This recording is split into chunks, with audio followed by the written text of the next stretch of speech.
اگر آپ ابھی اپنے گھر میں جعلی نوٹ بناتے ہیں تو آپ کو عمر قید کے علاوہ بھاری جرمانے ہو سکتے ہیں۔ پھر بھی فائنانس کی دنیا میں بینک نہ صرف رقم پرنٹ کرنے کے اہل ہیں بلکہ حکومت انہیں ایسا کرنے کی ترغیب بھی دیتی ہے۔ بینکنگ تاریخ میں سب سے کم سمجھے جانے والے کاروباروں میں سے ایک ہے اور پھر بھی لوگ اپنی زندگی کی ساری بچت اس میں پھینک دیتے ہیں۔ جتنا آپ اس پر غور کریں گے اتنا ہی آپ کو مزہ کا خیز لگے گا۔ تو بینکنگ کا کاروبار کیسے کام کرتا ہے؟ یہ دراصل اتنا پیچیدہ بھی نہیں ہے جتنا آپ سوچ رہے ہیں۔ بینک کا بنیادی مقصد کیا ہے؟ ہم میں سے بیشتر لوگوں کے لیے ہمارے پیسے کو ڈپازٹ کرنے کے لیے ایک محفوظ اور آسان جگہ ہے، لہٰذا ہمیں ہر جگہ کیش لے کے گھومنے کی ضرورت نہیں۔ لیکن بینکر صرف ہماری زندگی کو آسان بنانے کے لیے ہم پر مہربان ہو کر بینک نہیں کھولتے۔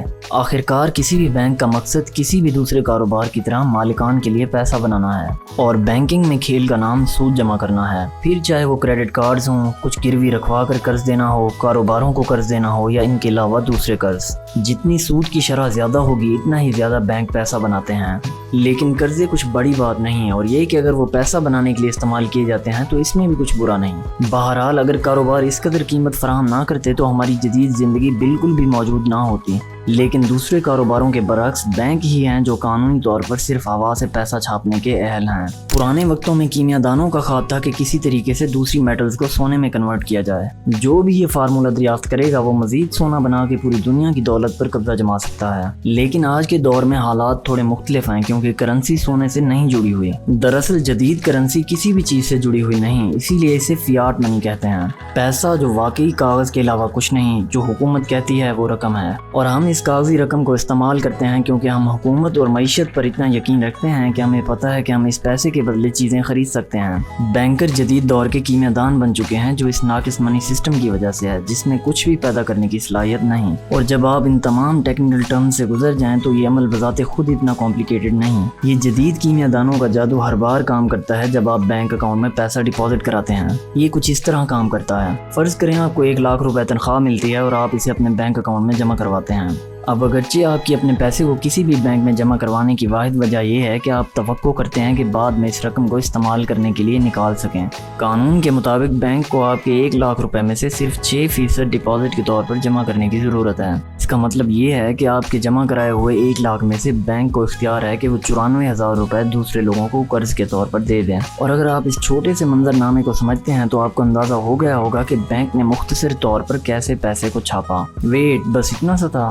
ابھی تھوڑا کنفیوزڈ ہیں تو آئیے اس کو دوبارہ سمجھتے ہیں۔ فرض کریں ایک خیالی دنیا ہے جہاں آپ، بینک اور وہ شخص جسے بینک نے آپ کا پیسہ قرض دیا، فرض کریں احمد، تینوں اس خیالی دنیا میں رہتے ہیں۔ آپ اپنے 1 لاکھ روپے سے شروع کرتے ہیں جبکہ بینک اور احمد کے پاس 0 روپے ہیں، لہٰذا پیسے کی سپلائی صرف 1 لاکھ روپے ہے۔ آپ اپنا 1 لاکھ روپے اس لیے بینک میں جمع کرواتے ہیں تاکہ اسے جیب میں نہ لے کے گھومنا پڑے، اور آپ کو یہ پیسہ گھر میں کہیں چھپانے کا آئیڈیا صحیح نہیں لگتا۔ آپ بینک کو پیسہ نہیں دے رہے بلکہ آپ انہیں قرض دے رہے ہیں، اور آپ کے پاس کچھ سہولت اور ذہنی سکون ہے کہ آپ جب بھی چاہیں اس رقم کو بعد میں استعمال کر سکتے ہیں۔ لیکن چونکہ بینک بھی کاروبار ہیں جو یہاں پیسہ بنانے کے لیے ہیں اور قانوناً انہیں صرف 6% ڈپازٹ جمع کرنا پڑے گا، تو وہ کیوں باقی سارا پیسہ رکھ کر بیٹھے رہیں گے جب وہ اسے قرض دے کر سود سے پیسہ بنا سکتے ہیں؟ تو بینک کہتا ہے دیکھیں ہم اس خیالی دنیا میں رہتے ہیں جہاں ریزرو کی ریکوائرمنٹ صرف 6% ہے، جس کا مطلب ہے ہمیں صرف 6% پیسہ جمع کرنا پڑے گا اور باقی کا پیسہ ہم قرض کے طور پر دے سکتے ہیں، اور پھر وہ ایسا ہی کرتے ہیں۔ یہی بینک کا بزنس ماڈل ہے، یا اس کے ایک بڑے اہم حصے کا بزنس ماڈل ہے۔ تو وہ آپ کے پیسے کا 94% یعنی 94,000 قرض کے طور پر احمد کو دے دیتے ہیں، جس پر احمد نے بینک کو 22% سود دینی ہے۔ احمد اس سے کوئی چھوٹا سا کاروبار شروع کر لیتا ہے۔ اچانک احمد کے پاس 94,000 روپے ہیں جبکہ آپ کے پاس ابھی بھی آن لائن بینک سٹیٹمنٹ پر ہندسوں کی صورت میں 1 لاکھ روپے شو ہو رہے ہیں جو آپ کبھی بھی نکال کر خرچ کر سکتے ہیں۔ تو جو منی سپلائی 1 لاکھ روپے کے طور پر شروع ہوئی تھی وہ اچانک جادوئی طور پر بڑھ کر 1,94,000 روپے بن چکی ہے، اور بینک وہ ہر سال 94,000 میں سے 22% سود یعنی 20,680 روپے جمع کرتے ہیں جو انہوں نے آپ سے ملنے والی رقم احمد کو قرض دے کر بنایا۔ تو بینک آپ کے پیسے سے ہوا سے ہی پیسہ بنا کے اسے قرض دے کے اس سے سود کا پیسہ بناتے ہیں۔ یہ مزید دلچسپ ہوتا جاتا ہے کیونکہ احمد بھی آپ کی طرح ہی ہے، وہ بھی گھر میں کہیں پیسہ چھپا کر نہیں رکھنا چاہتا۔ تو یہ 94,000 کا قرض خرچ کرنے سے پہلے کیا کرتا ہے؟ یہ پیسہ براہ راست اس کے بینک اکاؤنٹ میں جاتا ہے، اور پتہ ہے کیا، چونکہ بینک پیسہ بنانے کے لیے بیٹھے ہیں اور انہیں احمد کی رقم میں سے صرف 6% رقم ریزرو میں رکھنا پڑے گی، تو احمد کے 94,000 کے ڈپازٹ جو کہ آپ کے ڈپازٹ پر بیس تھا